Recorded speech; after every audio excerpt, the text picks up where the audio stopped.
cara untuk mendidik jiwa ini supaya dia naik dari yang paling rendah amarah minimal naik ke lawamah, itu puasa.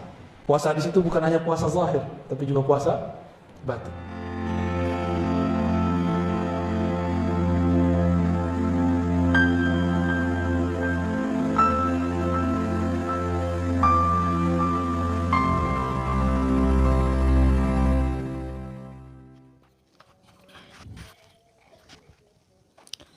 Bismillahirrahmanirrahim. Assalamualaikum warahmatullahi wabarakatuh.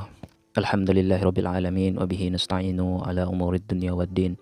Wassalatu wassalamu ala asrafil anbiya'i wal mursalin sayyidina wa maulana Muhammadin wa ala alihi wa sahbihi ajma'in. Qala al-musannif rahimakumullah ilahi anta mashhudi wa ridhaka matlubi i'tini muhibbataka wa ma'rifataka. Sahabatku, saudaraku, sigar penjalin dimanapun Anda berada, semoga kalian dalam keadaan sehat walafiat, dalam keadaan sadar, dalam keadaan selalu mengikuti kehendak Allah Subhanahu wa taala yang muncul dalam batinmu. Alhamdulillahirabbil alamin. Kesempatan kali ini saya ingin memberikan tanggapan terhadap pernyataan daripada Buya Ar-Razi tentang bagaimana cara kita membersihkan hati kita supaya tercerahkan, supaya suci seperti kita di saat kita baru lahir, seperti itu. Ada satu pernyataan seorang guru kita, Buya Ar-Razi, yaitu salah satu cara untuk membersihkan hati kita adalah dengan berpuasa. Berpuasa secara lahir maupun batin. Ketika kita melakukan puasa, yang intinya daripada puasa lahir dan puasa batin. Puasa lahir itu di mana kita tidak menggunakan daripada indera kita. Indera penciuman, indera pendengaran, indera pembicara kita kosongkan, kita tidak menggunakannya. Dan puasa batin itu adalah di mana kita menerapkan indera kita, kemudian kita masukkan dalam hati kita supaya tercerahkan pikiran kita. Dalam artian kita tidak bisa menyalahkan apapun keadaan itu, tidak bisa ada yang namanya salah, seperti itu. Itu makna daripada puasa.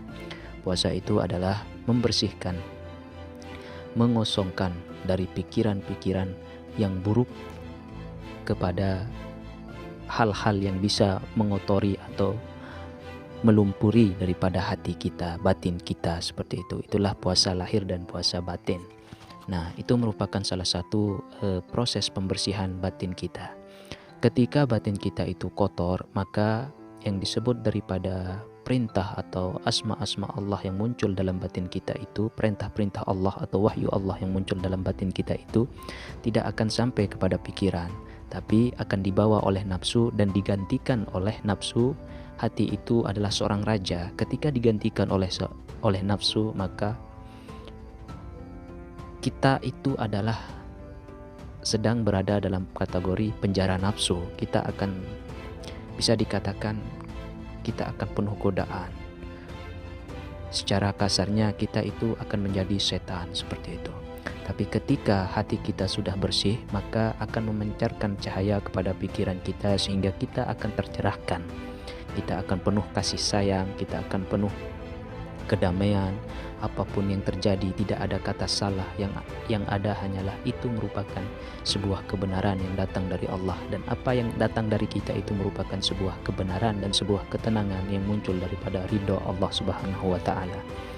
Jadi dalam proses kita proses pencarian diri atau menuju ma'rifatullah, kita yang utama adalah membersihkan hati kita dulu.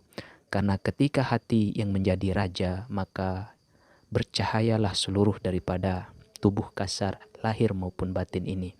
Tapi ketika nafsu yang menjadi raja, maka dari ujung rambut sampai ujung kaki kita ibaratkan diri sebagai setan. Nah, kita bisa sesuai daripada hati kita ini, batin kita ini. Maka salah satu cara yang paling masyhur yang disampaikan oleh guru kita adalah berpuasa. Berpuasa dalam hal ini kita tidak menahan dahaga. Kita tidak hanya menahan haus dan dahaga atau lapar dan dahaga, tetapi kita berpuasa secara batin, dalam artian mengosongkan indera ini. Kita tidak memakai daripada indera ini secara lahir, dalam arti kita tidak berbicara secara dalam artian kita mengunci mulut kita mengunci pendengaran kita mengunci langkah kita dan kelima panca indera kita itu. Nah, itulah merupakan salah satu cara bagaimana membersihkan hati. Ketika hati kita bersih, maka tercerahkanlah pikiran kita.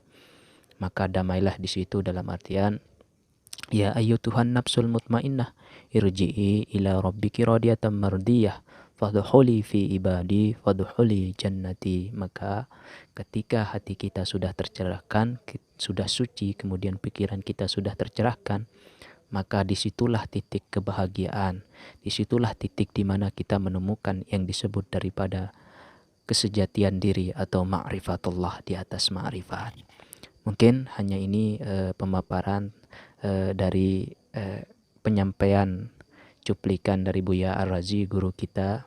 Semoga Allah Subhanahu wa taala memberikan rahmatnya kepada kita sekalian. Amin amin ya rabbal alamin. Assalamualaikum warahmatullahi wabarakatuh. Salamun qaulam min rabbir rahim.